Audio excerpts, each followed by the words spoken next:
You know what I've been thinking about? What? This week? I've been thinking about if we were a Shōjo, if we were a Shōjo right. series. Yeah. I mean, obviously I would be the sexy senpai. Robert would be the magical schoolgirl or boy. You can be a magical schoolboy, that's fine. It's 2018, get over it. And he falls in love with me, and he's the year below me, and I don't notice him. Yeah. But you're like the mascot character, Curtis. Yeah. I was just gonna say that. Yeah, I was gonna say. I think we need that for our podcast. The mascot character. Because now that I've watched a few shoujos, I've found that everybody seems to have like a little cute mascot. A little cute mascot. Curtis is cute. Curtis is a cute little mascot. Wakaba. Wakaba was the friend. Is that the a friend? No, that's the friend. Oh, Choo Choo. Choo Choo is the friend. Right. Yeah, the little Choo Choo. Yeah, I'm the little Choo Choo. I'm the main girl, the magical schoolgirl. And then you're the sexy senpai. Yeah, I got that face that always looks kind of like concerned. Kind of gritted teeth and like lowered eyebrows. I'm happy to be the mascot. I'll come in like after an intermission, and do like some little antic, some little keep it light. Yeah. You teach Robert how to use his magical stuff. Use my magic. Yeah. Nice. Well, that sounds interesting.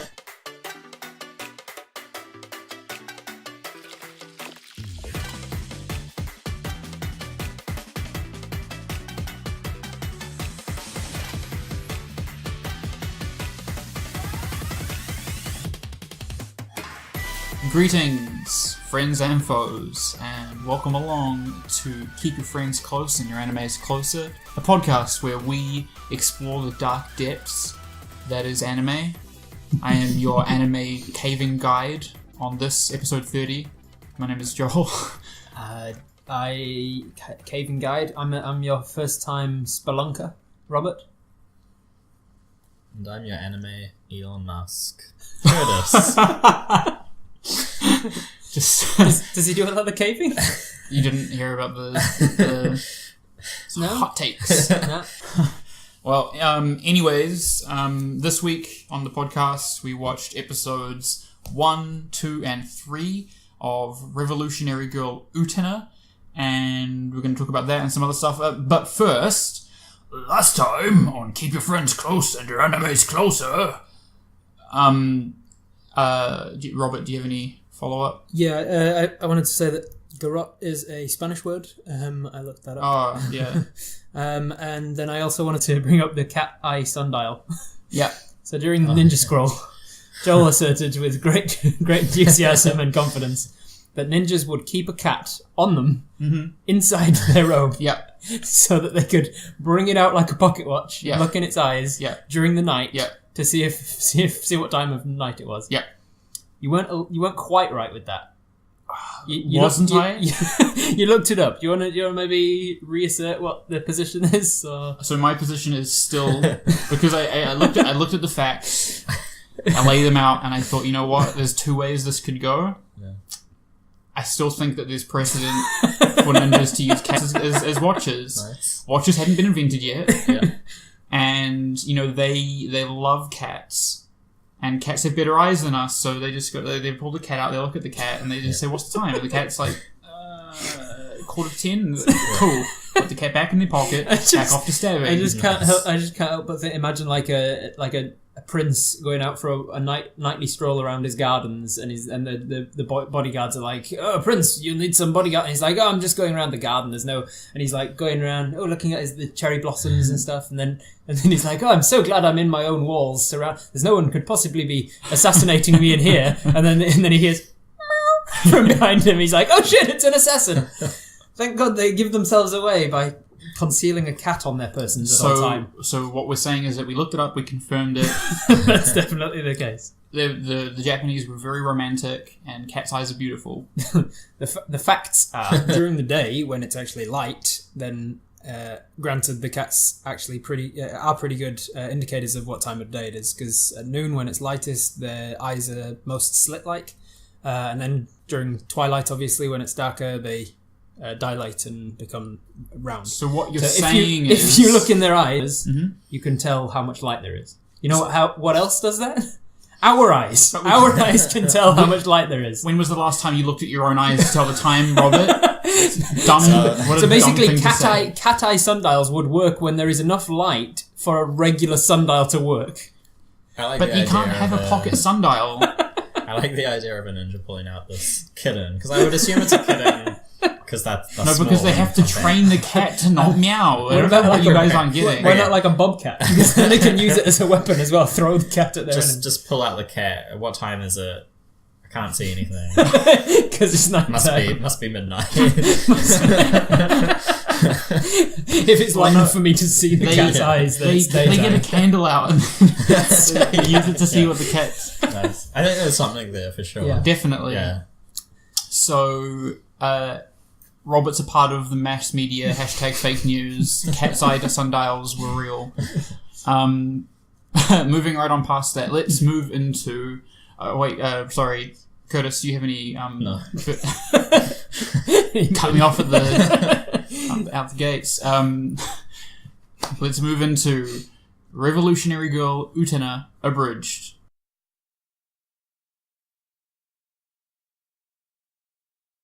Episode 1 title. Oh, I don't have that. Hang on. Try Rose that Bride. again. Cutting it. Oh, a new job. Moving in on your job. The Rosebud. Bride. Bride. See, Rose he can't take Bride. my job because he can't enunciate. The Rose Bride. So it begins off with the theme song, and it's a quite wild theme song. It's full of bright colours and busy action, and it sort of sets up the style of the piece. Then there's a narration about the princess. There's a young princess who's upset because she's been orphaned, and she's consoled by a passing prince who gives her a rose ring that will one day lead her to him. And she vows from his kindness that she will one day become a prince herself so that she can go around saving princesses. Cut to the present day, we're at a boarding school and there's a young girl waiting for her friend. She tries to pass it off to the other girls as her waiting for her boyfriend, but they know who she's really waiting for. And she runs off and finds Utena. Utena is the main girl. She's the princess from the narration at the beginning. She's now all grown up and she's at boarding school. She arrives to school in a boy's uniform, much to the chagrin of the strict, bespectacled matron. But she flicks through a little rule book and says, "Nothing in the rules says a dog can't play basketball." And she goes, "Oh, you, Utena."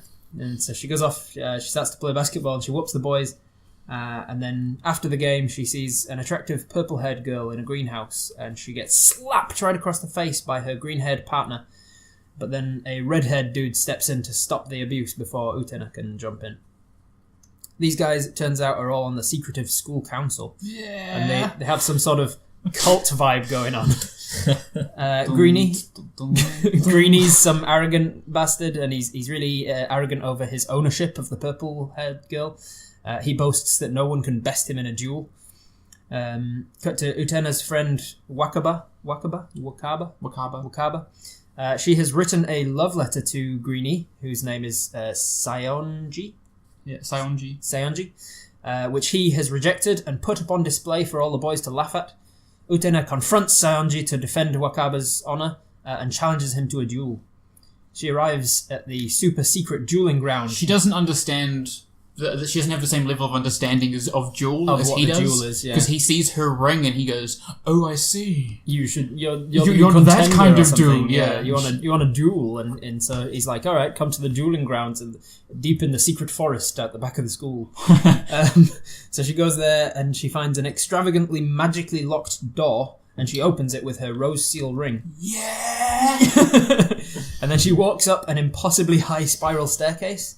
Angled as well. Really angled spiral staircase, like up into the clouds almost. To a soundtrack. Yeah. There's a music scene effectively there. At the top of this staircase floats an upside down castle, hidden from the outside of the forest by some illusion magics. Saionji is there, and he backhands purple Anthe again. Anthe is her name. She pins a rose to each of their chests and explains that the first person to lose their rose loses the duel. Then some magic happens, and Saionji actually pulls a sword right out of Anthe's chest. Yes! and then they fight. He knocks Utena down, but then he loses the fight to her incredulously. The president, Red, is watching from afar, and he's taken shine to Utena. Oh yes, baby. Yes, baby. As she arrives back to her dormitory as if nothing's happened, reflecting on how weird the day has been, Anthe is there waiting for her to start her Rose Bride duties. What? Episode 2, title: From Whom the Rose Smiles. I'm picking up a theme. Yeah. There's some girls blushing at how cool Utena is as she passes them at school. Utena sees her friend Wakaba reading a book, and after being humiliated by Saionji, she can now relate to the protagonist of the love story that she's reading. She jumps on Utena and professes that she's now the only one that she'll love, which embarrasses her tremendously. Cut to the secretive student council. While they're playing cards, they're talking about having received letters from the end of the world, capitalized, and the events of the previous day, and Saionji being defeated by this outsider. They talk about revolution and revolutioning the world, because you see, if a chick can't break the shell of the egg that it's in, then the chick dies. Yeah. And they will die if they can't break the shell of the world. We are revolution. The chick, and the world is the shell. Yeah. And they're going to break the world and revolution it. Love it. We also missed out before the duel. There are some people that we only see the silhouettes of, and they're playing out the duel. Yeah, that's kind of cool. There's like shadowy. Anytime that they're talking about like, right? I don't think they are puppets. I think that they're real people. No, I think they're puppets. I think that they're real people. It's like it's a gimmick for showing rumors and gossip around the school. Right? No, they're like it's when they need to show that there's rumors and gossip going around the school. Those are the two main They antagonists. have a shadow puppet theatre going on, where the shadow puppets are acting out the gossip. No, We'll come back to predictions. All right, where the fuck was I? As it is written in the letters that these guys have been receiving from the end of the world, the one who wins the duel is engaged to the Rose Bride, and they can finally enter the castle that appeared when they opened the arena with their rose seal rings. It's all very mysterious and confusing at first.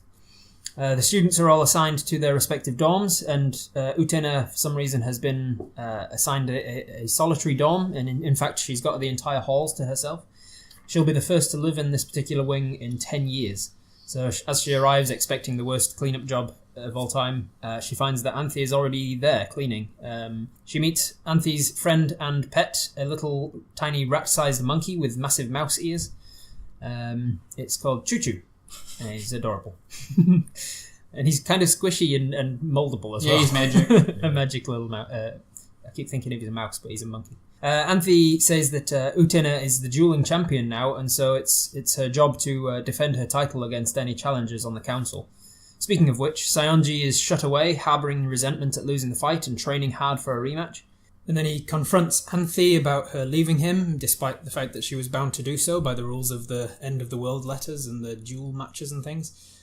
So he strikes her, he backhands her, and then, in case we didn't know he was the bad guy yet, he stamps on Choo Choo for good measure. So Utena agrees to fight him again, but says that this time she'll just purposefully lose. She doesn't want to have to deal with all the bullshit. Yeah, she didn't want all this stuff. She just wanted to beat him in a fight, that's all. She did it for Wakaba, not Anthe. not this magic. I didn't ask for any of this. It's been thrust upon me. We see the gossipy shadow puppet theatre again, explaining the story that we've seen so far. So Utena makes her way to the dueling arena. She climbs up the staircase and they begin to showdown, but this time it's Utena that draws the sword of Dios from Anthe's chest. Saionji gets the upper hand in the fight, but Utena, despite herself, manages to draw on some sort of magic spirit power from the floating castle above The her. prince, the ghost of the dead prince, dives as if he's in the Olympics. Dives out of the castle into her body, and he comes inside her, and then she becomes him. Yeah. Perfect phrasing. She actually wins the duel again. President Red is watching from afar again. And Anthe asks why didn't she try to lose the fight, and she says it was for Choo Choo's sake. Episode 3, title: On the night of the ball. Nothing to do with the rose. And she wakes up contemplating the ring and its origins and how it's leading her to all this weird magic. Utena speculates that Anthe might be happier with having friends because she has nobody at the moment. They head through the school where Miss Utena is adored by fans. Yeah, I think that she's popular from beforehand. Yeah, she's just super cool anyway, before having these super magical swords and shit now. She says, "I don't want any of this. I'm just wanting a normal boy." Cue President Red, by the name of Kiryu. Toga Kiryu, he moves in on her and puts the moves on, but she rejects his advances until she sees him wearing one of the same rose rings and considers, maybe this was the prince from my childhood, even though he's about the same age as her. Yeah. No, never mind. Breeze past that. The council are meeting up in secret and discussing Sayonji pouting and also discussing why does Utena have a ring and yet she doesn't have a letter from the end of the world. Anthy gets bullied by the mean girls for hurting Sayonji's feelings, and a blonde by the name Nanami steps in to rescue her. She nominates Anthy as the dance queen at a party that she's throwing later. Anthy receives a package of a beautiful green dress fit for a dance queen, and she says, I'll go to the party in this. And Utena gets one as well through the mail. She doesn't like girly things though, so she says, I'm not going to go to the party. But Anthy says, in that case I won't go because I'm your bride. And she's like, fuck. Can you just, but you need to go because you need friends. I've got friends. So she's like, fine, I'll dress up in this girly dress to go along to the party with you. At the party, Nanami is revealed to be Red's sister, and she leads Anthy into the middle of the floor, all eyes on her. And then that's where she launches her ultimate mean girl plan to humiliate her good and proper. She made the dress out of paper the whole time. She made it out of like sugar paper. Yeah. She made it out of something that dissolves in water. She gets a waiter to spray drink on her dress and it dissolves. Red is meanwhile hitting on Utena, but then Utena hears Anthy screaming, humiliated, and she tears off her own dress. And she's revealing that she's wearing the boy's uniform underneath. Yeah. And then she quickly fashions a tablecloth gown, and they ballroom dance together. And it's beautiful. And Kiryu was like, "Damn! Just when I was about to get my dick wet, you had to fuck it up, Nanami." Yo, you sister. I had a fantastic time with these 3 episodes. Yeah, it's fun. When Sayonji first pulled the sword out of Anthy, I audibly went, "Yes!" I was so excited. How much did you know about it before? Nothing. Nothing at all? I had seen what it looked like, and I knew as much as you guys going into this, really. That it was this Rose Bride Revolution, I don't know. I heard it was a good shoujo, and then I was like, yeah! This is my shit. This is my shit. Curtis, first thoughts? Yeah, no, same. I really like it. Exciting. I enjoy it. I'm still sort of feel like I'm being buffeted back and forth with what it's going to be, because I didn't sort of realise that it was like a magical element until like she starts walking up an infinite staircase of thing with a floating castle. I'm like, so this is like magic, and okay. And then the sword comes out of her chest. I'm like, okay, this is going to be something, I guess. Yeah, it was cool. It was fun. There's lots of plot hooks in there that I'm confused. Some questions I have that I think possibly you will have understood that I don't yet. I was going to say there are a couple things of this. I don't know. I'm not keeping track of your anime history, but I feel like this was your introduction to a couple things. So you ask your questions first, and I'll recap some stuff that maybe you missed. So they said that the person who wins the duel, as is foretold in these like prophecy letters or whatever. Yeah. The person who wins the duel wins the bride and can enter the castle that's like floating above the staircase or something. Mm-hmm. So presumably none of the student council have like entered the castle yet. They say that it's a mirage. We don't know what the castle's deal is yet. But they've been winning duels already. So why is Sayonji? Why has he not entered the castle if he's already won? Maybe they can't get up to it. Have you seen how high their castle is? He was just engaged to it. They weren't married at that point. Maybe it's until they get married. So that seems like a really awkward. Like you can just keep postponing the wedding by just beating somebody else at the duel, and now you're engaged to her. You have to be engaged for like a set time. It's like a year. Sure. You have to hold the title of the dueling champion bride before you're ready to commit to that. That kind of thing will be answered in the future. The second thing is the dueling champions. Like there's the only people who can do this like special duel at the top of this staircase are like the people with the rose rings, right? Are we led to believe that like there's loads of people throughout the land with these things? Because there's only 4 people on the student council. I watched the same show as you. But I'm just along for the ride. You can pick things up easier than I can, and I wondered if that was something that's like a trope or something. Like, so are we led to believe that the student council are the only 4 people on the council? The four people we've seen. Sorry, they know more about what's going on than we do. But I mean, Utena had a ring and they didn't know that she had a ring. Right. So it's highly possible that other people will have a ring. There's not that many people. There's 39 episodes and there's only like 4 other council members, so I don't know that they'll all be invested in fighting. I have no idea what the show is doing. Because they don't all look like fighters. Even the 4 people who have rings and they're on the secret council don't look like fighters. One of them's a timekeeper. Have no idea. Right, okay. Have no clue. But I would say don't cross out there being other people who show up from different high schools. Even. Yeah. That was my other thought. It's me from Honjo Academy. Yeah, I thought, is it like a tournament between schools kind of thing? I don't think. No, this is a peculiar setup. This thing you probably will know just because I feel like I'm not used to reading expressions yet, and so sometimes I'm like, is she lusting after her, or is she embarrassed from her? Is she blushing because she's embarrassed, or is it blushing because she's happy? This is a Yuri show for sure. This is like, this is Yuri overtones, not undertones. Yuri again? Gay, lesbian. Right, yeah. I was gonna get to that. Like, does Wakaba fancy a bit of Utena? I don't know about Wakaba because I feel like Wakaba is almost overcompensating because she wrote a love letter to Saionji and was actually hurt. I feel like, because you know how people did that whole thing in high school where they said, I'm married to you on Facebook? Yeah. That kind of thing. And girls are more affectionate. Because it started right at the... And that was another thing. I was like, am I just not understanding how girls work at schools? Like, because it starts off with her waiting for Utena and really hurt that she's stood her up.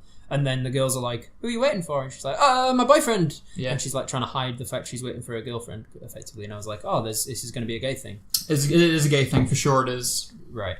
Okay. Like, her, I think, but it'll be Utena and Anthe. Yeah. And they'll... Yeah, and then that happened. And then Utena was like, all I want is a normal boy. It's because it's the 90s. It's because it's the 90s and she's not gay. Can't be gay in the 90s. What? Yeah, I haven't watched much Shōjo, I guess, yet, so I was confused as to whether this was just how it is or whether there's lots of undercurrents of gay. I don't think Yuri stuff. No, I mean, like, even if you did you end up watching any more Sailor Moon? Mm-hmm. Sailor Moon has a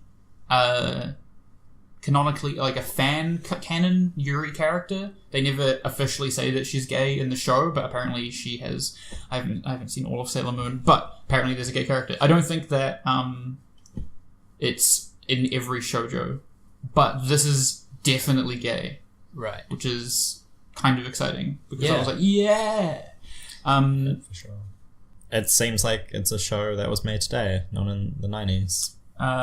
Because of how gay it is. I suppose so. Yeah. It's 97. Want to phrase it? I don't know. Yeah, it just seems like I think there's a lot. You wouldn't get away with media now. Like, Wonder Woman came out and they're like, first female hero movie, and check out Revolutionary Girl Utena. Why don't you? It just seems like a theme in today's films. If it was a thing made in the 90s that was specifically about, like, look, we're doing a thing about gay, everything would revolve around being gay, and all the jokes would be about being gay and stuff. It would, I don't know, it would feel something like an anime version of Will and Grace or something, where it's like the whole thing thing is that it's gay. Whereas this currently feels like it's about something completely different with magic and shit. And there's gay characters. Which is fun. It could just be a really well written gay story, but anime doesn't have a good track record for gay characters. Most of the time it's like Liron from Tenka Top and Gurren Lagann. So there's a gay stereotype. Yeah, and it's the every gay stereotype, really effeminate and wants to fuck everybody. And anyways, no, this is definitely a Yuri show, and I don't know why, but that's slightly exciting. Yeah, like, as well as like. Yeah, so they're taking a classic prince and princess story and they're saying, fuck that. Yeah, and rescue princesses, which is a fun idea. It's She says, eat my dick, and then she wears boy clothes. Yeah. And then the teacher's like, you don't have a dick to eat. This is so confusing. Why are you wearing that? Nothing in the rules says I can. Yeah. So, eat my dick. But I feel like if this was written by me, Utena would say it. Well, it would be her catchphrase. She'd look at the camera as well. Walks No, in it's the just- door. Hey guys, eat a Like, dick. Yeah. Oh. No. I like Utena's character. I think that she's well written. What did I cut you off saying?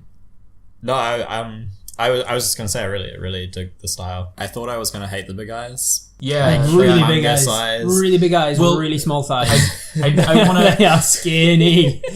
really skinny. Is Yeah. that noticeable to Yes, you guys? no, no, yeah, no. This for is sure. Yeah. see, and you said all anime looks the same. Oh, you. They're all so skinny. This is a shoujo style.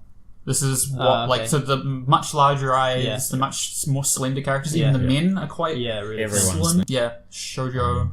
Yeah, big eyes. All the men look very beautiful. Very long hair. Very beautiful. Yeah, very yeah. sexy. And nobody has any natural hair color. Yeah, Everybody's bright reds and oranges. You and can just purples and- identify them. The purple-headed Green, one, yeah, the purple pink-headed guys. one. Yeah. Oh, actually, Nanami's blonde, but other than that, everybody's Wakaba's got got weird. as a brunette. All the interesting Oh, yeah. characters have got crazy True, hair. yeah. Yeah. Anything else? Yeah. Well, I mean, it's silly and fun, and you can excuse it. But she's at the ball Yeah. in a ball gown that is strapless, shoulderless gown, and then she rips it off, and Yeah. she's wearing a full neck, like a fucking turtleneck shoulder pad thing. Yeah. The boy's uniform. Look up a picture of it. I'll put it on Twitter or something. The boy's uniform has got like shoulder pads to it and like a full Pauldrons. Yeah. She's wearing that underneath the shoulder, a strapless thing. Yeah. Don't fucking love that she rips off this dress. I've done And I that. thought she was gonna give the dress to her, but she just rips her dress off. Yeah. And then fashions a tablecloth dress, which is perfect and fashionable and looks like it's been One of designed. very in- well done. One of my favorite things ever is when somebody grabs the center of whatever clothes they're wearing, Just tug, and Tears all it of their up. clothes, including the pants, right. because that is just the best thing. all the clothes are Velcro down the sides. Well, is it because like the buttons are at the front, so you pulling from the front means that there's something on the back that's coming undone. Oh, it's my favorite thing. And then like usually you get like a shot of the jacket just kind of like falling down, Yeah. and there's no rips. Yeah. Oh man, I love it. It's a real clever trick because they pull it off and the fabric goes into frame. Yes, and it transitions. Oh, It's nice. my favorite transition. Yeah. Yeah. Between scenes, next time I do anything, just in between scenes of like, oh, I guess we better go to the dairy now, and then somebody will grab their shirt, pull it, and then costume change. You're at the dairy.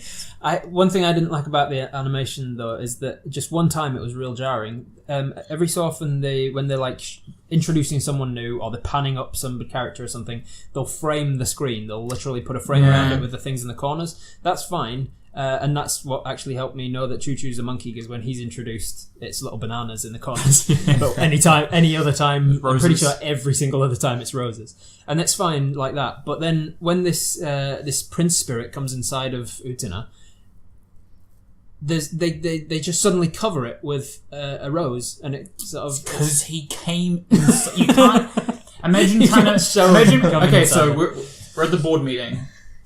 You guys are the executive anime directors. I've just shown you storyboards and I've explained. And I'm like pointing now with my pointer. I'm like, and this is the part where the prince dives out of the castle and comes inside the princess. Yeah, I see that square between that you've left blank. What are we going to show? No, I feel like there's like just full frontal. Showing No, that. sorry. That's- I pull it. There we go. Full frontal. Oh, that's what I was worried about. You see, that's not. We're gonna have to put something over that, like a rose that doesn't look like it's That doesn't quite fit with part the of rest of the show. I know it really won't, and it'll be jarring that it's sort We're of gonna a have to different make- animation style and everything. I guess I could tie it in as like a motif. And then, like, maybe she could be the Rose Bride. I'll make Story it work. came the whole thing. the pitch meeting was this prince spirit diving out of a castle into a girl. Works. Couple things that I wanted to point out. So this is an anime high school. So if it's an anime high school, there are almost no teachers and nobody has any parents. Right. So that's one thing that you'll All notice. classes. All classes, yeah. no classes to go to. Yeah. It's just there was the one teacher at the beginning. Start of classes. Yeah, and ends of classes, Yeah. but no actual class time. How old are they meant to be? They said middle school, so 14. Oh, another 14. That's really Yeah. interesting. They all look like adults. Yeah. They've got something for drawing 14-year-olds like they're adults. They're so tall. She's Even as the tall men, as- that what's his name? Oh, yeah. Saijo, Sayonjo? Sayonji. Sayonji. Just greeny, if you like. He's just a badass samurai dude. He's the leader of the kendo club. Yeah. It might be that the student council are seniors. Oh, I think that they Oh, are okay. at least seniors. Right. But whether that's the high school or not, because Kiryu at one part says, "Oh, Utena's from the middle school," which makes me think it's like a joined academy with middle and that's high right, school. that's So right. the student council could all be high school students. Yeah. And Right. Utena is still 14 though, Right. or 15. She could be 15. And she's now married to the Rose Bride. Oh, No, she's engaged engaged. to the Rose Bride. Engaged. Thank you. What do Rose Bride's parents think of this situation? Again, this isn't anime high school. What do they There think are about no her coming home parents. with bruises all over her face every time that green bastard backhands her? There are no adults. That one adult at the beginning of the show, she's dead now. They killed her. Yeah, she was like, "You should wear a uniform." She's like, "I'm not going to go through this again." Who organized that ball? The students. There are no parents. And why was there a ball? The year has started. We show the school year just starting. Why is there a Because starting have you ball? seen the size of this campus? Do you know how loaded these people are? That one girl. Is that just a None of- Saturday party? It's not even like a prom. It's just Nanami just wanted to throw a ball and name a dance queen. Nanami's just like, come to my abode. It's a 3-story mansion. And the ballroom is just open 3 stories yeah, tall. where are the parents at that party? None of them. They don't have any. Because you think a parent would step up like a teacher, one of the chaperones would be like, "Okay, guys, you've had your fun. Just chill out now." They're just drinking champagne, or was it something else fizzy? In a They're bottle? all dead. No parents. Definitely champagne. Drunk teens. All right, so that's something I should know. School settings Yes. means no parents, no. Not classes. always, but it's like pretty fucking common. Fair enough. Second thing is that Nanami definitely wanted to fuck Kiryu, so she definitely wanted to fuck her brother. That is Right, an yeah, anime trope. That was weirdly incestuous Yeah. because the whole reason. The whole reason for her setting up the humiliation of Anthe is that she says, "Now the girl who took my brother from me will be humiliated in front of all these people." Ha ha ha ha. And I was like, all right, firstly, Anthe, we didn't see her with Red, so is that assumed now that she was once... No, he's engaged just to him been. as well? She said he's been doing nothing but talk about her. So from Nanami's perspective, he's talking about this new girl. Taking his attention Yeah. rather than... Okay. And then, the wording of it, I'm like, all right, so you're into your brother in that way? Right. Yeah. She does that thing where you come up behind somebody and cover their eyes. Guess who? And he's like, "Oh, you. What did I do to deserve such a good sister?" Yeah. So that's Common anime trope. I've seen that in anime. So that is genuinely what they're trying to express. Yeah. Okay. I always thought it was just a different Japanese culture where it's like, okay. Yeah. Gross. I don't think that there's like a prevalence of incest in Japan. It's just that they have a lot of it in the media. Right. It's relatively common. Okay. So that's what that was. Just thought that Cool. you Should just mention cover that. your back on that Yeah. one and make sure you're not going crazy. I think we've explored Choo Choo's thing enough. He's just a cute little guy. And that is just a matter of having something cute there for gotta- merchandise. How else are the girls going to buy the toys? There's nothing to have a plush of, Robert. 'Cause we'll- We're in the meeting again. I see this is a really serious lesbian anime. We've given you a motif. How are we going to merchandise this? What are we selling? We've got DVDs. No. It's something. Anthe's got a dog companion here. Could we? It's just a Cute that regular up a bit. canine. Could we give it a purple tinge? Make it a little bit smaller, but still a dog. No, dogs aren't something enough. They're not exotic enough. You know what kids love these days? They love hamsters. Can we make it a hamster? It's hamster, yeah, hamster. I'm liking a hamster. Oh, like a mouse with big ears, like big mouse My ears. daughter's favourite animal is a him one. monkey. Monkey it is! Monkey with big mouse ears and a ring in its ear. The size of a mouse. And its head can get stuck in things and get disformed to the shape of Yeah. that thing, and it's very cute. No, he's cool. But yeah, I've noticed a trend now because in Tengatoppen Gurren Lagann there was the pig mole, right? Buta. Then in this there's the little monkey thing. I've watched some CAD Capture Sakura, and she's got the little fella that's The lion, yeah. And then in Sailor what Moon, else just was the there? cat. Sailor Moon's got a little cat. Yeah, I feel like there's a couple other things as well where there's just been like a little... in Nausicaa, she had the little fox thing for no reason. Yeah. Just little cutesy animal companions. Just they've got something to sell. It's a very anime thing, I think. It's good. Now we can move on to predictions. Predictions. What are we thinking for the show? Where's it going? Just one prediction. All eyes on you, Curtis. All ears pointed in your direction. Prediction.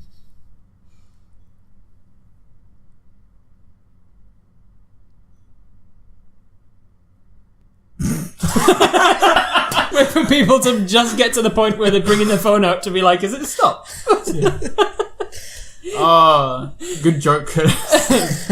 I don't think. I mean, to be fair, I was thinking that obviously the prince is coming into it. That's obvious. We're going to learn something about the castle and about where the rose rings came from. But I don't know anything else about that.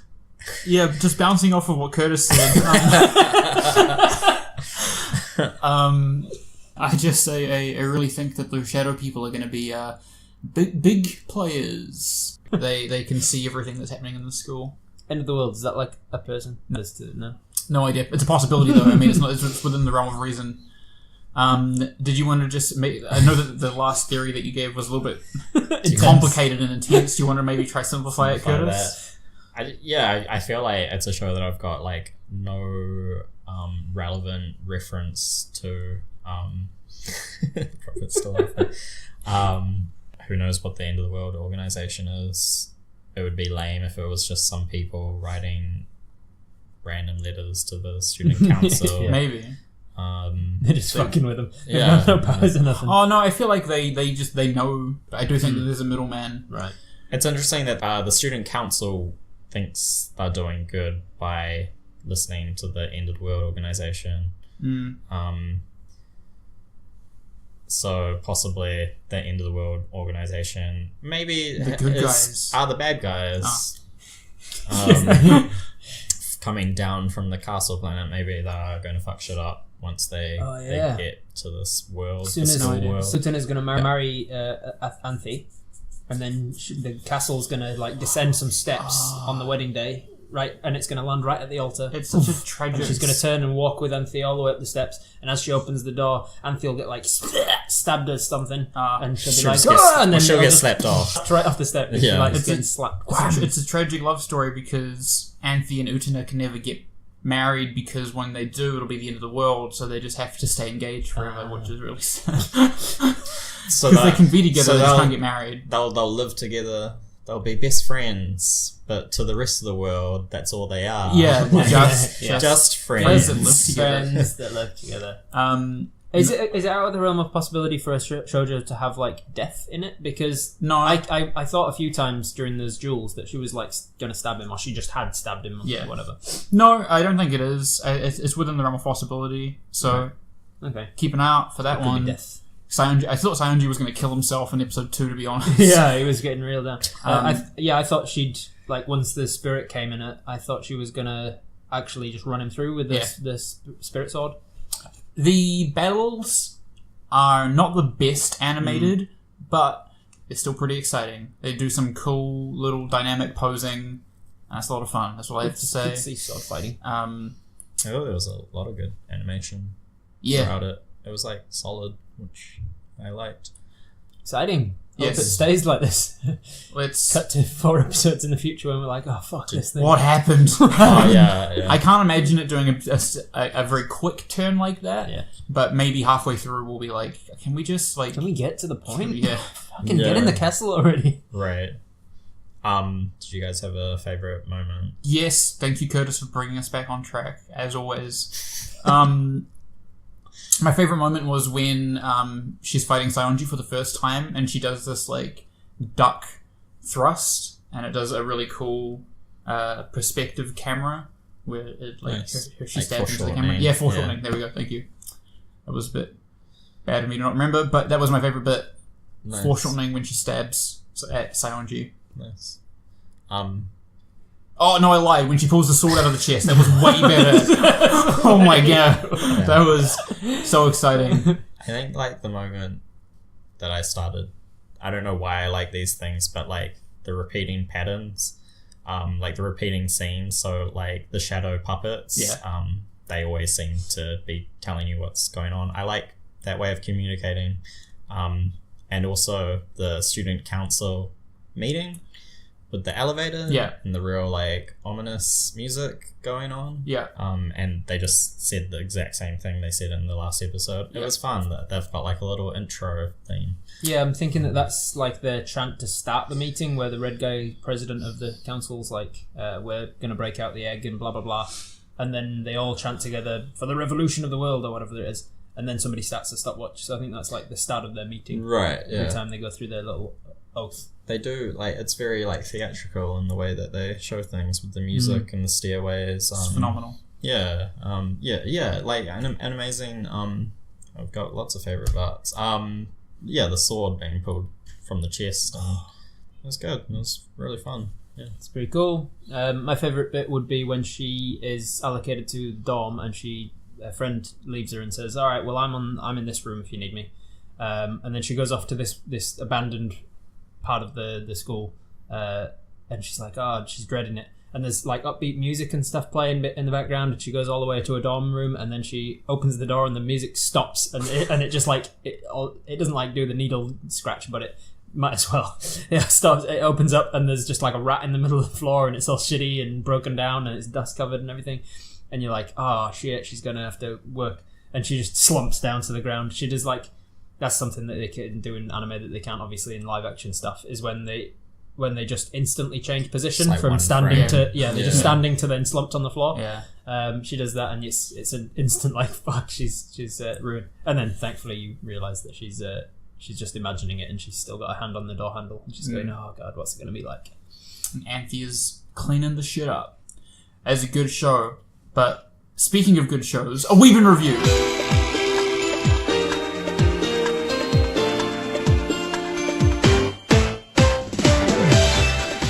As always, we start with our expert of the depths, master of the abyss, Curtis. Yeah, I'll step right in here.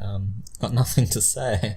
Again, Really? Yeah. I mean, a first. Maybe next week. Are you still watching Neon Genesis? No promises. What about me? I have finished watching Miss Kobayashi's Maid Dragon. I tell you what, I've done a 580 on that show. I was like, you know what? I don't like this show. And then I was like, you know what? Maybe I do like this show. And then I was like the show. And then I was like, you know what? This show is fantastic. Yeah. I like this show. I finished it. The best episodes by far are the Christmas episode and the New Year's episode. Fantastic show. So I want to address some things that I said at the beginning, now that I finished the show to completion. Things like them sexualizing little kids. That was just me being like, oh, is this what they're doing? It's just gay kids. They're just gay. I was like, oh, they want to fuck each other? No, they just love each other because they're gay. And they're 5 and they just know that they're gay already, and that's fine. They never try and fuck each other. They just try and be around each other all the time. So that's good.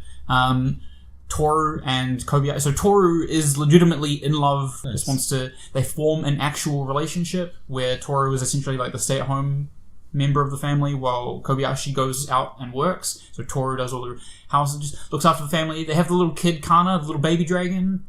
The fucking Kobayashi steps up as a mum. Kana's cute as heck. And then the best episode being the New Year's episode. They have family traditions. And it feels so homely. It feels like Dragons. New Year's. No, just like, it's after Christmas and everybody's, like, all the neighbours in the building. I've never had this, but they're like, I made too much of this. And then they, they're all sharing the stuff they have. Nice. And they're, like, not New Year's necessarily, but they have an excess of mandarins. And so they just eat, like, a bunch of mandarins over New Year's. And then they have, like, a big bucket full of mandarin skins. It was just lots of really nice, homely feeling shots. And I got really into the relationship between Toru and Kobayashi, and I was so incredulous at the beginning, but goddamn, they love each other. Even Lukua's and Shota's relationship. So Shōjo is a little mage who summons Lukua, and she's like the biggest tittied dragon that ever lived. And she ends up just having like a big sister relationship with him, where they don't actually want to fuck. She's still just like, I have big tits, and he's like, no, stop. But they start to care about each other. And then Fafnir and I've forgotten who he lives with, but The names, man. they're named after real life dragons, like Lukua. Real life. I don't know why you're laughing. Fafnir was killed by Sigurd in Nordic mythology. Alright. And Lukua is short for Quetzalcoatl. Joel, I watched the first episode. You lesson for doing second takes. I don't know what do you mean second takes? This is the first time that we've had this conversation. No audio difficulties have ever happened.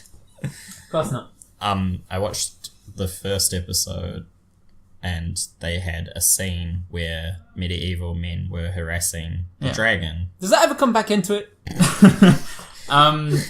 It's a different... Sorry, is that your line? Does that ever come back into it? Sorry, I'm looking at the script here, and I thought that was me. That's you. That's yeah.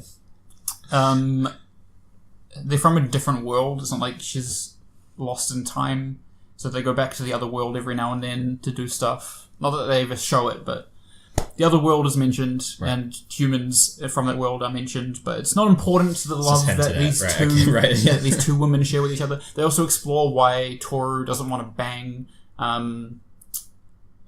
No, sorry, not Toru. They also explore why Kobayashi doesn't want to bang Toru.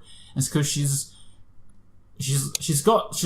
I don't know if she's on the spectrum, but she's like, I never really had friends growing up. I had people that I knew, but no close friends, and I'm not used to somebody wanting me in like more ways than one. And so they just have a relationship where they live together and support each other, but don't have sex. And that's what real love is. Don't need sex. No, it's I did. I had. Why were they dragons? Why were they dragons? Yeah. Because it's fun. Okay. They get into fights and they blow the stuff up. Yeah, it's just the gimmick for the show. Cool.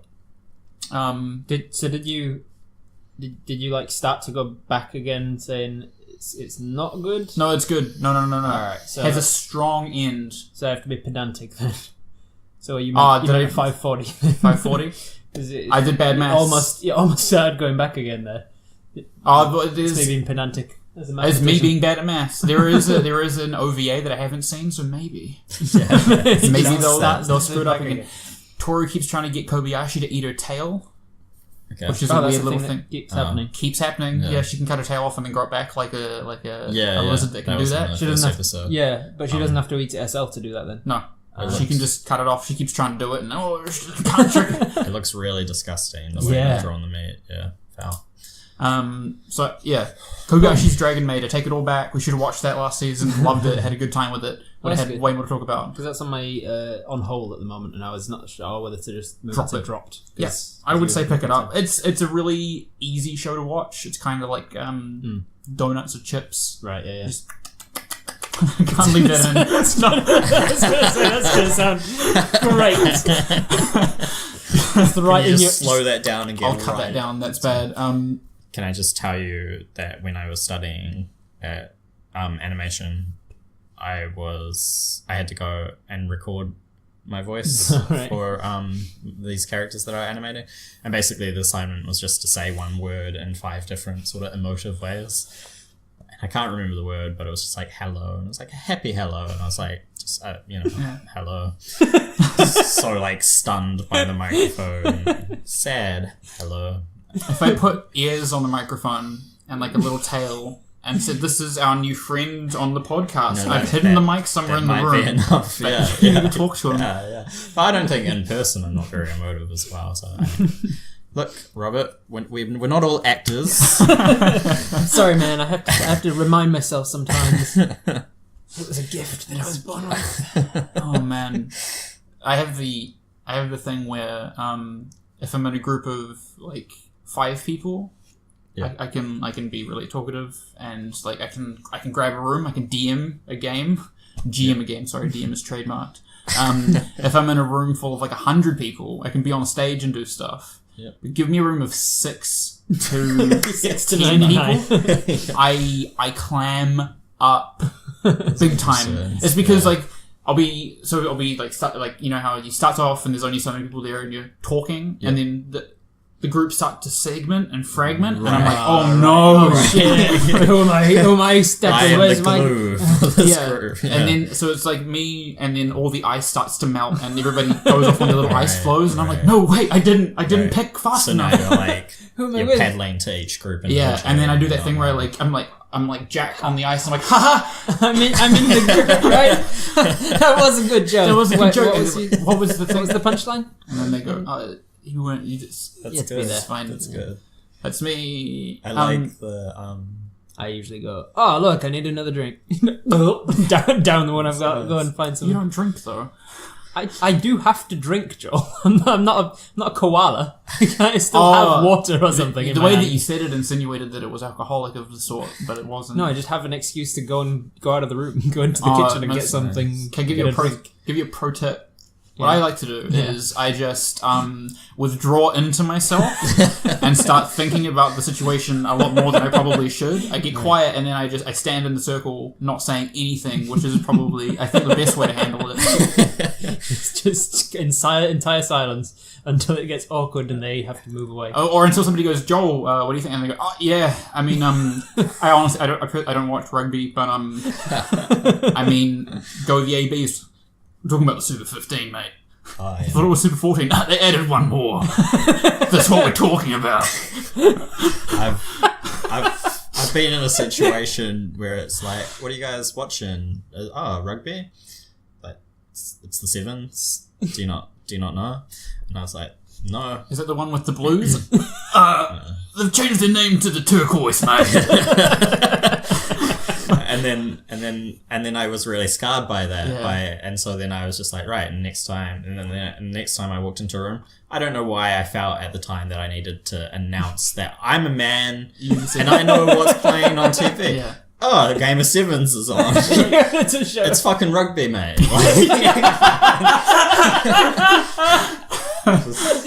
So much worse. Unable to live. That is a thing that I've never had to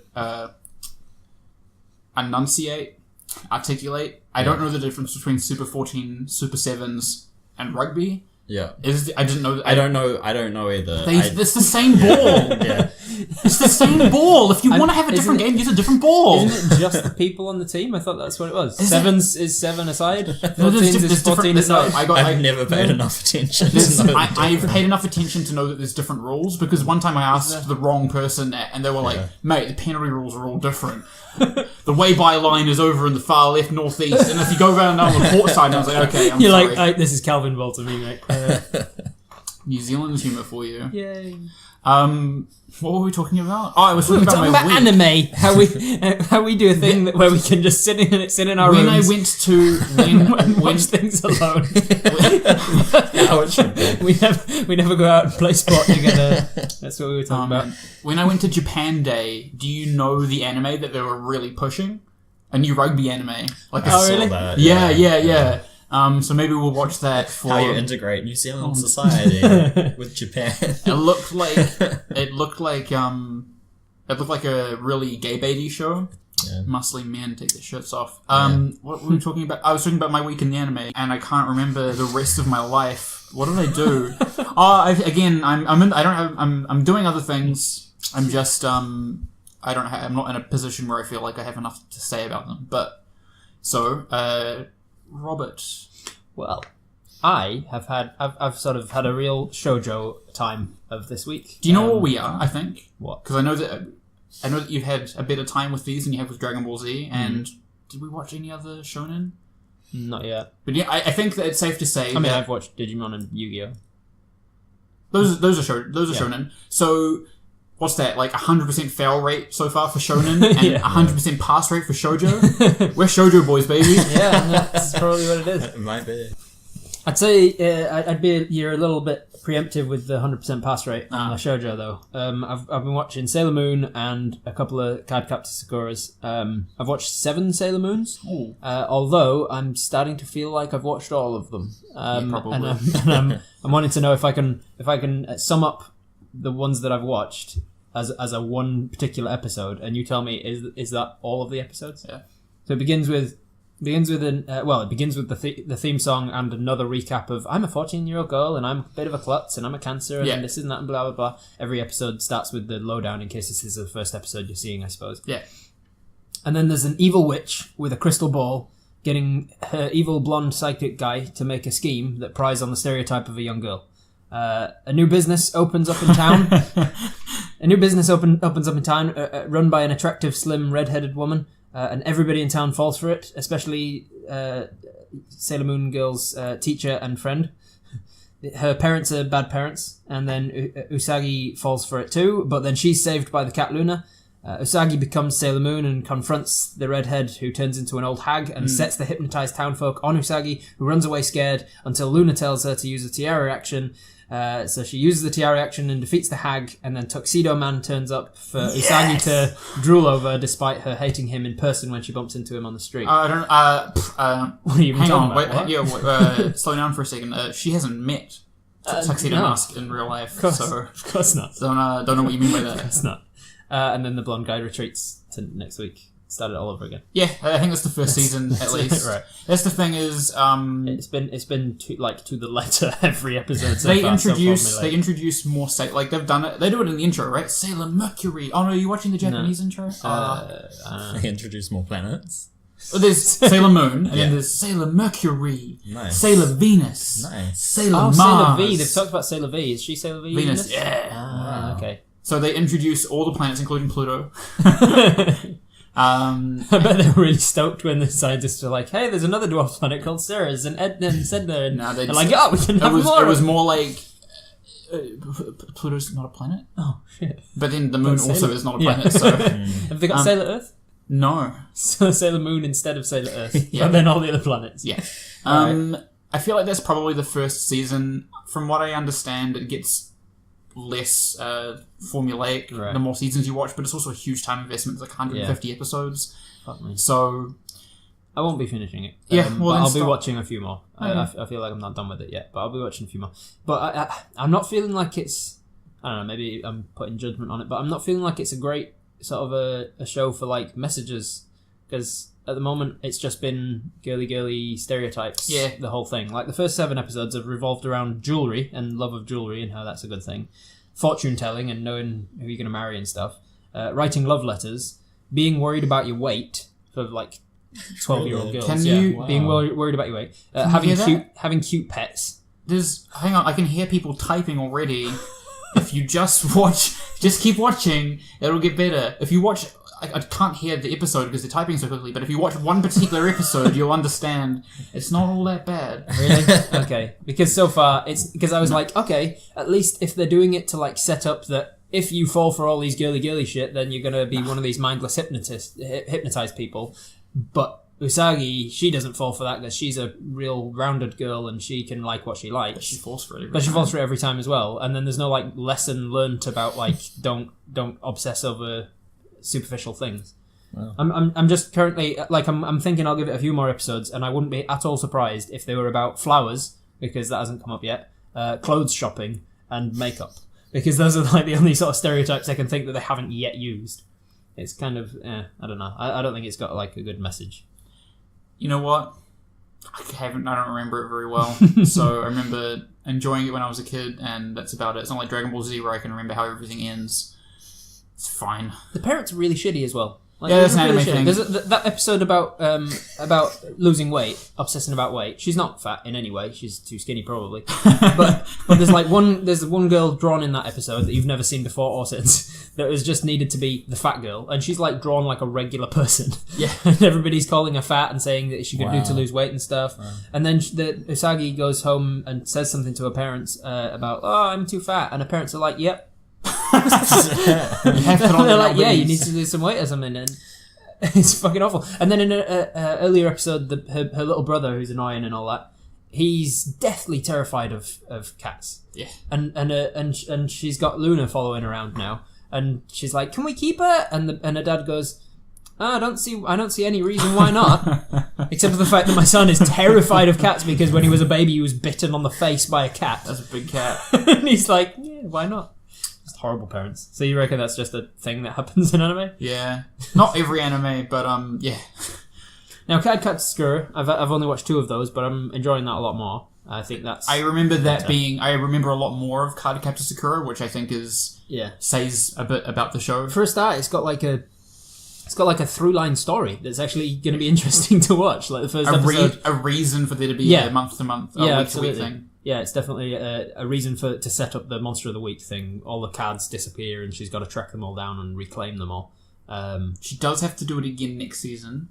Every season starts with them losing all the cards. I think something happens to them, and they become like the mega versions of those cards. Right. Yeah. I also liked that it began with like a bit of a more unique take on the family dynamics. 'Cause this one's got the girl and the boy, but the mum's dead, and it's not really talked about yet anyway. And the dad's the one who cooks and cleans and stays home for the family and stuff. And it's kind of a bit more a bit more of a modern family. And I like that her love interest is like just a nerd. He's just like a nerdy fella and not like a hunky jock or whatever. And another thing that I preferred over Sailor Moon is the mascot. The mascot, yeah. But when the mascot gives her the powers, gives her the little like twirly baton or whatever, he's like, here, magic or whatever, and then they cut to her like going to track down the wind card or whatever it is, and he's like, use it like I showed you earlier, as opposed to being like in Sailor Moon, say this exact word after I say it, and then show you, and she has to tell her every time, use your tiara action. I think that Cardcaptor Sakura came out after Sailor Moon, so it's an evolution of the genre. Yeah, they managed to watch it and go, we could do that better. Yeah. I am looking for a show to watch while I do other stuff like draw. So maybe I'll do Cardcaptor Sakura because Sailor Moon was boring. But no, that's cool. Do you have any other shows from the 90s that are kids shows? Apart from we talked about Metabots. Talked about Metabots. I haven't got to that yet. I would say you could probably give that one a miss, but you can watch it if you want. Right. I can look up my list and let you know in a sec. Something that came up that didn't come up rather in the UTK terms episode that we did. The little preacher keeps calling her Sakura-chan. Honorifics. Yeah, we totally missed that in the terms. How long? Too much to go into right now. Well, I don't mind if we go long on an episode, and I don't know how much longer it will take. So honorifics in Japan are kind of like our equivalents of Mr., Sir, Mrs., Ms., right, that kind of thing, except they have more uses. So Chan is a honorific that you would use for somebody who is usually cute, and but somebody who's cute and has less power than you. Kun is another one that you should pop up often. That's kind of like a co-worker or a colleague. It's a little bit more respectful, and so like male friends will call each other Kun. Like after their name. Like yeah. So like Robert Kun. Right. We're not going to do that. We're not doing that. But that sounds rude. And then there's San, and that is typically somebody that you respect, somebody who is above you in power. Right. So you would say like San to a teacher. You say it to a police officer? Police officer, yeah. A parent. Karate teacher. Yeah, exactly. Tan is way less common, but it's like a very cute person. So like a parent might call their toddler like baby Tan. A lot less common. Summer is we can see there's a lot of them. Summer is very, very respectful. So you would say like for a priest or a matron or a patriarch. So, I think that one got used in Genma Sama in Ninja Scrolls. Oh, right. Yeah. That's all the main ones. There's a couple other ones. Why is cuteness tied into it? I know, right? I don't know. I get the hierarchy stuff. Yeah, but like having specific words for different levels of cute. Tan is like cute and little. Yeah. Chan is lower than you and like cutesy kind of relationship. Yeah. Yeah. So, are they ever just like Joel? You have to be very close with somebody for them to use your first name, right. To use no honorifics at all. Sorry, is really familiar. So you'd only usually do that like within family or very very close friends. Right. Same with like they usually use their last names in anime. Okay. First names are right to be kept separate. Is Utena her first name? Utena is her first name. So in the dub that we were looking at, they are Revolutionary Girl. It is. Tenjo is her last name. Are you watching it dubbed? Yeah. I got it subbed. I meant subbed. I was. How are we watching these different? No. I meant in the sub. Because I've noticed that the name comes up in the sub backwards to how they say yeah, it. it's reversing. Utena is her first name. Tenjo is her last name. Right, but they always say Tenjo Utena. Yeah. Yeah. Because that's just how Japanese people say their names. thing. Yep. What were we talking about? The things that I'm watching. Oh, from the honorifics. 90s. Medabot Naruto. That's 90s, right? Yeah, they went one. That's got like 700 episodes though. I gotta watch some of it though. Fair enough. I don't know if any of these other ones are from the 90s, but I don't think so. What? It's mostly just things that you've recommended through the podcast. Because I thought what might be an interesting thing to do, because it's season 3, and maybe we can do this instead of a recommendation if we're going really long. But like, let's reassess. What the fuck are we doing? Like what do we know? We all like to have fun here, but seriously. But let's be serious. What do we feel like we've gained something from the past 6 months? Mm-hmm. And do we feel like we're going to continue to gain stuff if we keep going? Curtis. Oh, don't start with me. 5-minute break. Seeing as I'm the one who asked the question, I'll go first. And reflect. Okay, so back in season 1, Robert asked me to start watching Dragon Ball Z with him. Kind of. I think that's how it went. Something like that. Yeah. Something along those lines. And man, I don't know. I honestly, it's actually really hazy as to why I was like, this would be a good idea. But in saying that, I felt like I wasn't getting through nearly as much as I should be or want to be. You know, there are so many shows that I actually do want to see or have some kind of artistic merit that I think I can get something out of them, steal something from them. And I don't know if I've said this on the podcast before, but I think that media is a really good way of framing your understanding of like your life. And there's obvious examples, like I mentioned in my recommendation of Welcome to the NHK, that I could relate it to that on like a really personal level. But there are other shows that you can kind of take abstract things from, like Cowboy Bebop or Neon Genesis. Like, I didn't ever fight in a mech, but I can relate to the characters in that and the struggles. So more opportunities for that, on board with that, and I feel like we've come over the first hill, if that makes sense, and now I can see that there's like more hills, and I'm like, oh, right on, I can actually start digging my teeth into some stuff. What's the hill in this metaphor? Well, the first hill was us kind of finding a rhythm, I feel like, and finding starting to watch shows that we might actually like, right? Because we're having we're having a good time with Revolutionary Girl Utena so far, yeah. And also I've started watching more shows, I've just increased my consumption and I'm starting to enjoy a bunch of other stuff. So, to be fair though, we did also enjoy the first 3 episodes of Violet Evergarden. So this is a valid point. It's a non sequitur argument. It's a fingers crossed situation. It's a fingers crossed situation. No, but I mean, fine. And even the stuff I'm watching outside of this podcast, I'm enjoying more, and I feel like I'm getting through it instead of just, I don't know, watching normal shit. And you think you wouldn't be if we didn't have the podcast?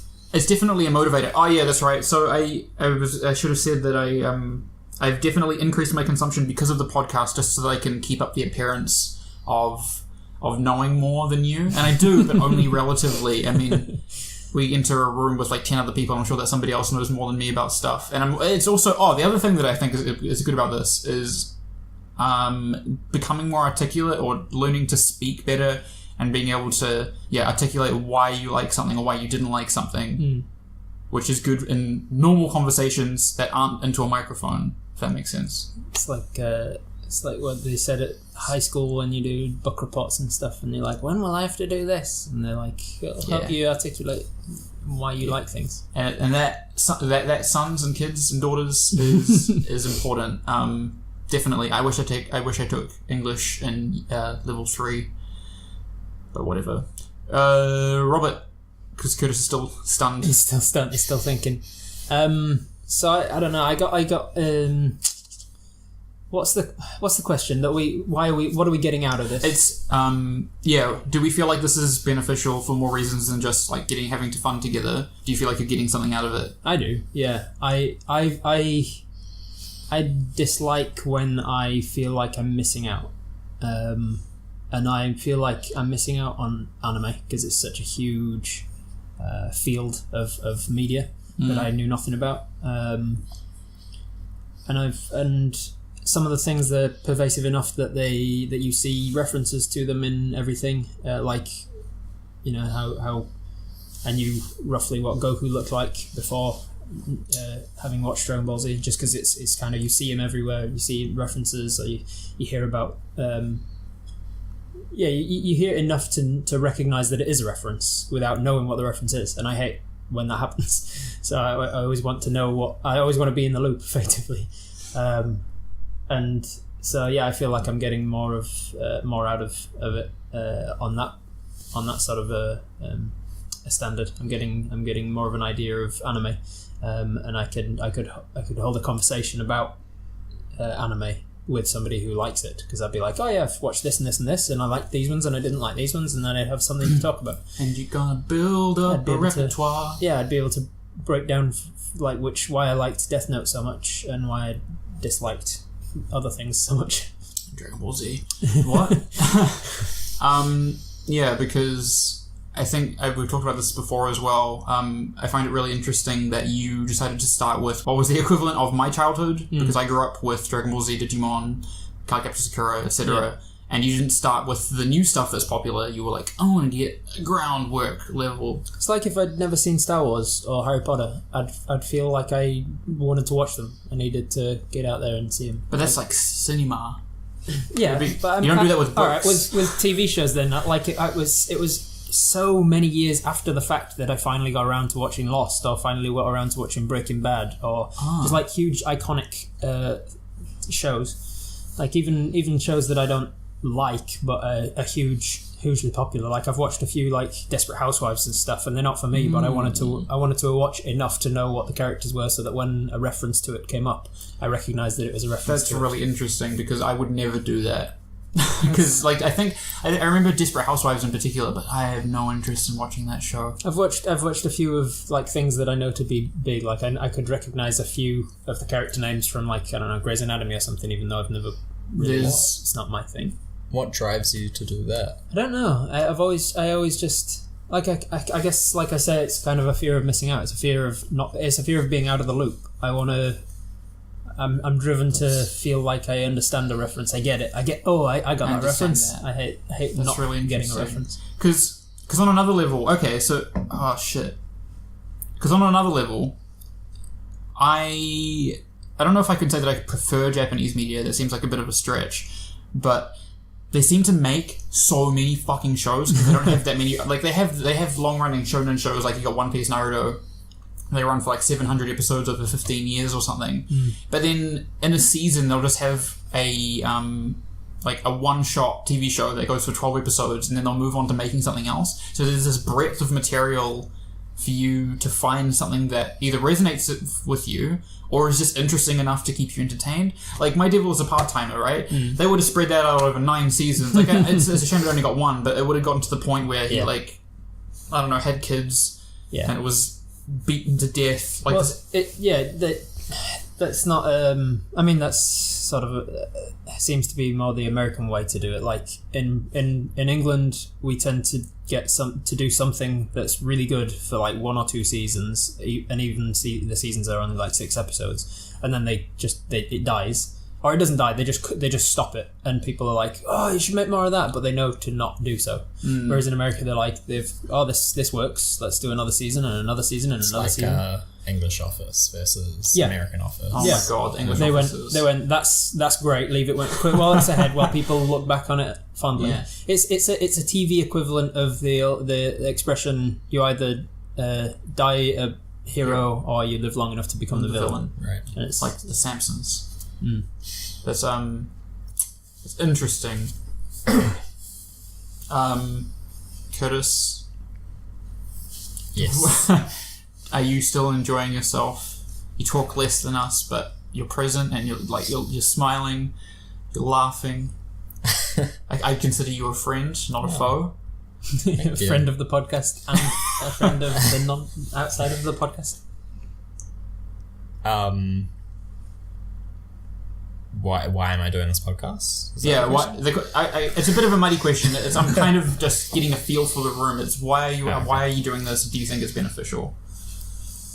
For me. For you as a person in your life. For me personally, it's just something to do. Just something to do. You're not passionate about it. You're not just like, I guess the thing about I like doing the podcast. It's fun to hang out and just talk about what we've been watching. I like to hear about the different animes out there. And I like what we're watching. I would have never watched Revolutionary Girl Utena or Violet Evergarden.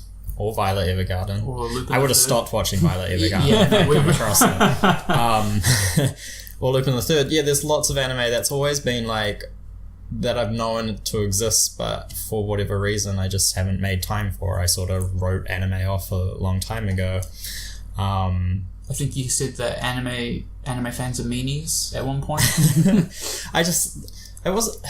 There's a certain type of anime fan, or like the anime fans that I'd run into were like Naruto fans, and to me it always came across as a little bit stupid,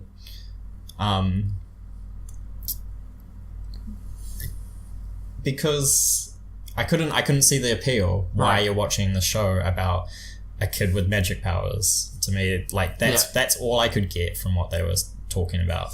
But then I don't know. And I watched Dragon Ball Z as a kid, and I watched Yu-Gi-Oh! And some other ones that were on TV, and then got more into like American animation. But yeah, and then I think it was you who recommended Welcome to the NHK, and I think that's what kind of pulled me back into. Because it's some weird shit. Yeah, I see in anime stories that are never told in Western media. Yeah. As well as I kind of like that anime seems to have like one vision. Like it usually comes from like one creator. Right. There's That's a good point, actually. Yeah. You don't really. I don't know how many of them are quite auteur pieces anymore, but like One Piece, for sure. Right. The Ichiro Oda is an auteur. He recently put up an ad for an assistant, and the job description said it was like like skilled draftsmanship. Yeah. Like sense of humor, must be willing to die for One Piece, and they were like, and he's like, no, you don't understand how hard I work on this, and even Kentaro Miura for Berserk, and you guys haven't seen that, but he's like, oh man, his draftsmanship is insane, and he has no assistance. Like every page is drawn by him, the entire story is drawn by him. He doesn't have any, like, I think he probably has maybe an editor, but they'll be for like punctuation. He has total control. Yeah, you do get to see these weird experiences that you don't find in Western media. We find that only in Western media when somebody has already proven themselves, and it usually is not for the better. Like when George Lucas did the Star Wars films, and everybody's like, holy shit, that's amazing. And so then they gave him free reign to do whatever he wanted, and the prequels just became George Lucas's thing. And likewise with Peter Jackson, he did Lord of the Rings, and everybody lost their mind over it. So then he was given free reign to do The Hobbit however he wants, and it's like it's never usually a good thing when somebody in Western media at least is like got singular control over an entire media, whereas in anime that's just kind of how it is. See, you said you just do it because it's something to do, and it sounds like maybe there's more to it. Maybe we all learned something. This is like therapy with Joel. Legitimately, talking with friends is as good as therapy, speech therapy. And do you know what? It's free if you've got the right friends, or maybe just like the cost of a pint. Robert doesn't drink, so looks like Pint of water. But he doesn't drink at all ever. He gave that up. He Long absorbs, ago. absorbs moisture through his skin now, so you just pour a bucket on him and he's good for days. We'll talk about what the appeal of like Naruto and stuff at a different time, I feel like, because that's a different discussion. That's for a different day. That'll come up when I've started watching some Naruto. Yeah, I think so. I think because I have a feeling that you might enjoy Naruto because I feel it's an evolution of Dragon Ball Z. Like, it's directly influenced by Dragon Ball Z and Dragon Ball. So there will be a conversation there, but that conversation will not happen this week. Will it happen next week? Keep listening to find out. And if you want to get in touch and say whether you're a friend or a foe, you can do so. You can email us at KYFCaYAC@gmail.com. That's KYFCaYAC@gmail.com. We're on social media, so find us there, talk to us, and let us know if you're a friend or a foe, and rate and subscribe. Kamehameha that subscribe button. But until next week, I have been your anime cave guide through the abyss, Joel. I was your anime first time spelunker, Robert. And I was your anime Elon Musk, Curtis. An ending. We have to come up with an ending.